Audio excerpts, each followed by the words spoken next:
அஸ்ஸலாமு அலைக்கும். முட்டை குழம்பு எப்படி செய்வது வாங்க பார்க்கலாம். எண்ணெயை ஊற்றணும். சோம்பு, வெந்தயம், கருப்பு புல்லை சேர்க்கணும். பிறகு வெங்காயம் பூண்டு சேர்க்கணும். அரைத்து வைத்த தக்காளியை சேர்க்கணும். பிறகு மிளகாய்த்தூளையும் மல்லித்தூளையும் சேர்க்கவும். பிறகு ஊற வைத்த புளியை சேர்க்கவும்.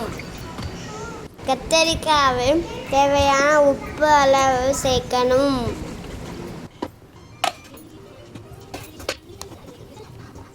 தேங்காயையும் சீரகத்தையும் அரித்து சேர்க்க வேண்டும். 5 முட்டையும் உடைத்து சேர்க்கணும். உடைத்து ஊற்றிய முட்டை குழம்பு ரெடி. பண்ணுங்க, ஷேர் பண்ணுங்க, கமெண்ட் பண்ணுங்க.